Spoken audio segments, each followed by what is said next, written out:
Liam Rosenior's first press conference gave off Mourinho vibes. I'm not arrogant. I'm good at what I do. I'm sorry, I'm a bit arrogant. We have a top manager. Again, please don't call me arrogant because what I'm saying is true.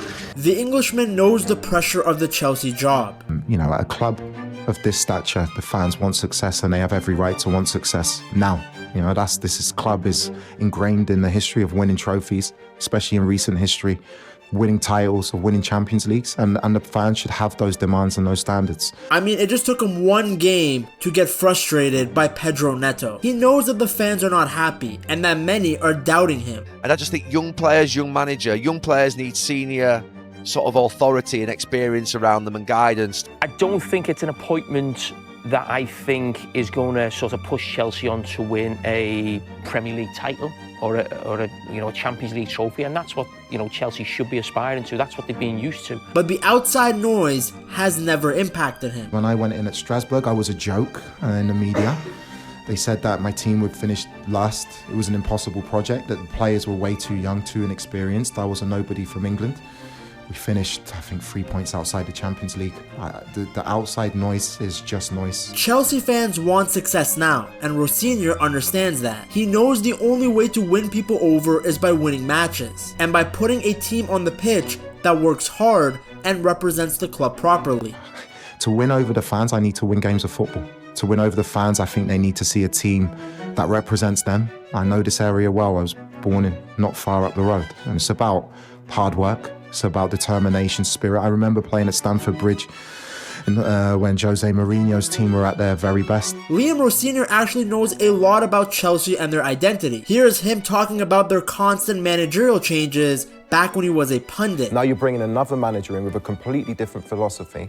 Are you going to back him, or is it going to be, okay, that's not working, let's jump to the next manager. Another manager comes in and says, right, I need to get this player, this player, this player. It's not going to work that way. There's going to come a point where you're going to have to go through some difficult times in order to get long-term success. Rosenior doesn't have the reputation of a Thomas Tuchel or a Pochettino. He hasn't managed in the Premier League before. His path has been much quieter, going from Derby to Hull to Strasbourg. But despite this unconventional path, he isn't lacking in confidence. He knows how unstable Chelsea can be. I think the turnover of managers now, regardless of club, is huge. The pressure is there from day one. I'm aware of that. If I wasn't willing to take on that pressure or that privilege, I think the bigger club you're at, the higher the pressure, but the higher the privilege. I have to take that into account. So for me, I'm looking forward to it. This is a club that changes managers faster than almost anyone in Europe. Even under the Blue co-ownership, that hasn't changed. Rosenior is the 5th permanent head coach in less than 5 years. Thomas Tuchel barely lasted 100 days under the new ownership. Graham Potter just got over 200. Mauricio Pochettino only had 1 season, and Maresca, who won 2 trophies, didn't make it to year 2. So yes, this is a tough job, but he is ready. He's not a shouter, he's not a bully. He's more of an arm around your shoulder type of guy than someone who's gonna scream in your face. But it's not about young or old. You know, people talk now about young or old managers and modern coaching. It's not about modern coaching. Coaching and management is 90% people skills. It's 10% football. Now, he isn't promising instant success, but he is promising belief, hard work, and good leadership from him. If you focus on the job, you focus on your players and your staff and your process, I feel like you can do amazing things. I am not promising it. I'm working towards it, but I believe very strongly that we can be successful here. Rosenior once described his football idea back in 2018. He said he wanted to combine the beautiful with the practical. That pretty much sums up what he did at Strasbourg and what Chelsea fans should expect now. But I think the biggest thing for me, people talk about tactics and systems and philosophies. I want to see a good energy in a team. I want to see a team that's hard to beat. I want to see a team that runs for each other and fights. And they're the things that I can get a lot of work into with the lads. Their intensity, their spirit, their energy, and their commitment. That can take you a long way, as well as the quality that we have in the team and hopefully the tactical stamp I put into the team. At Strasbourg, his teams weren't obsessed with keeping the ball for no reason, but they weren't really a counter-attacking side either. They liked possession, but only if it led to something. They moved the ball patiently, waited for the right moment, then attacked very fast and directly. Yeah, really enjoy watching his sides, like I did with Hull as well.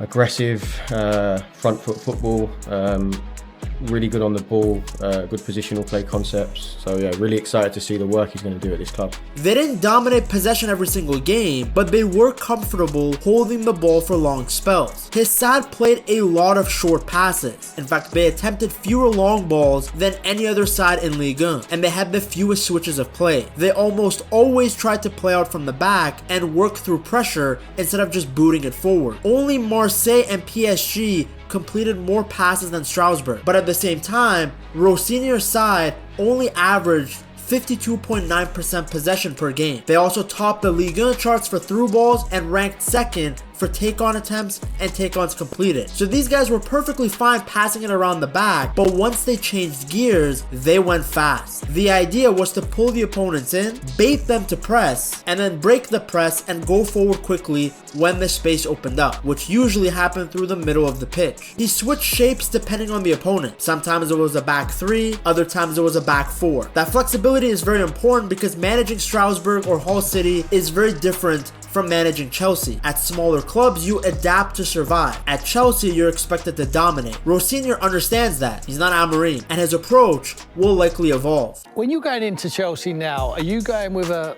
way of playing which you're not going to change, or are you going to be flexible on the style which you adapt to the group of players? I think every manager has an idea of the way they want to play. That's what makes you a coach. For me, I have an idea of the way I want to play. It has to suit the players. I think that's one of the reasons I've been brought to the club. I think my style fits the players perfectly, but you have to be able to adapt. You know, in terms of tactics, in terms of formations and systems, that's not the most important thing. The most important thing for me is intensity, running, spirit, and quality. And you can do that in many, many different ways in football.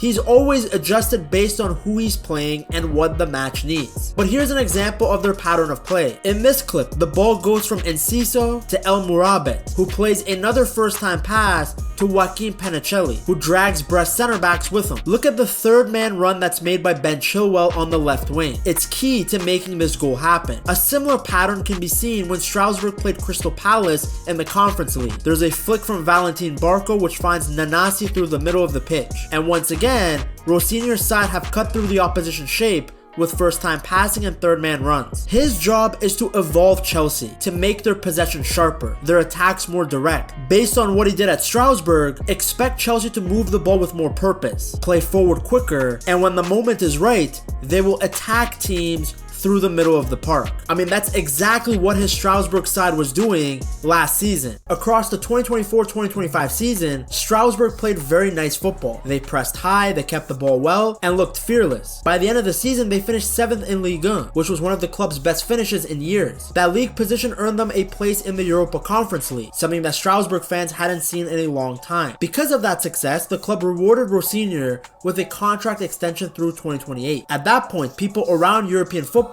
started paying attention. This wasn't just a nice story anymore, this was a young coach delivering real results, which is exactly why Chelsea didn't see him as a gamble. They saw him as the next step in their plan. Because firstly, he fit exactly what the Chelsea owners want right now. Ekbali, Bowley, and Clearlake, they're not looking for the next Mourinho or Conte. They want a coach who's young, ambitious, and easy to work with. They need their coach to be open to being part of a bigger structure. And Rosenior, he checks all of those boxes. People inside the club already liked him. The sporting directors were big fans. They watched his work closely, especially at Strasbourg. And since both clubs are owned by the same group, this was a pretty seamless transition. It was like an in-house promotion. Then secondly, Chelsea's whole project is built around youth, and that includes the manager. Under this new ownership, experience and trophies are not the main requirements anymore. Potential is. Chelsea want a coach they can grow with, not someone who's going to come in with demands and an ego. And once again, Rosenior fits that idea perfectly. He's still very early in his career, he's still learning, but he's very hungry to improve, and that's what Chelsea want. It also helps that he's really good with the young players. So Liam, I love my ex-coach, so he's amazing. It's hard to say about Liam because since when I joined Strasbourg, so he helped me a lot. And I improved a lot with him. So in the last 2 weeks, I sent message to him because I always watch the game of Strasbourg. How big a factor was the gaffer Liam Rosenior and you deciding to come here? I think it's important. I think I was attracted to how he kind of sets up and how he plays. I think what he's got going and his principles and the way he plays. I think that is kind of what I'm used to more of, and it is what I enjoy to do. So I was just very excited and kind of just looking forward to come straight into it. Like I said earlier, at Strasbourg, Rosenior didn't just play the youngsters, he really trusted them. He made a 20-year-old Diarra the team captain. He gave the players freedom on the pitch, and they loved it. Many reports have indicated how happy the Strasbourg players were, and that matters a lot to Chelsea because their squad is very young, and developing them is just as important as tactics. Then there's the Premier League side of it. Rosenior knows English football. He played in this league. He understands the pressure. He understands the pace of the league, the media, the expectation. At the same time though, his move to France shows that he can adapt, that he can handle different cultures and step outside his comfort zone. Now, another reason why people rate Rosenior so highly is because he has a clear idea of how he wants his football to be played. Even when he was a player, he was obsessed with why teams do certain things. He wasn't just playing on instinct, he was watching the shapes, the movement, and the patterns of play. Reportedly, growing up, he watched teams like Ajax and Barcelona with his dad, and he loved how they controlled the game. In fact, he admired Pep Guardiola long before Pep became, well, you know, Pep the manager. And that way of thinking shows up in his coaching. At Strasbourg, Rosenior built a team that wanted the ball. His teams were always attacking and very confident in possession. They didn't rush, they didn't panic, they tried to dominate games by controlling the space and the tempo. Most of the times he set up his team with a 3-back. The wingbacks gave width, the midfielders stayed connected, and everything starts from the back. Even his goal kicks were planned. Short passes, players dropping into space, and always trying to keep the ball instead of just hoofing it forward. Now this guy is not like Amorim. His shape can change. Sometimes it was a 3-4-3, sometimes it was a 3-4-2-1. It shifted a lot during matches. But his ideas never really changed. I'm talking about his structure, the control he wants to see, and players love that clarity. According to multiple reports, the Strasbourg players felt very confident the moment they stepped onto the pitch because they already knew what the plan was, both with and without the ball. Now Rosenior, he demands a lot of work from his players because his teams press high, they hunt the ball, and if you don't run, you don't play. The expectations are that everyone defends, everyone presses, and everyone contributes. But at the same time, he gives players freedom when they have the ball. So you work hard for the team, and in return, you're trusted to express yourself. And that balance is very important, and Chelsea noticed this. They wanted a manager who is also obsessed with building from the back. The goalie, the center backs, the midfielders, they all play a role in starting the attacks. It's the same philosophy Rosenior enjoyed as a player back at Fulham, and it's something he's carried with him ever since. For a club like Chelsea, who has a lot of technical players and want to dominate the ball, this style makes a lot of sense. And when you put everything together, it's easy to see why Chelsea felt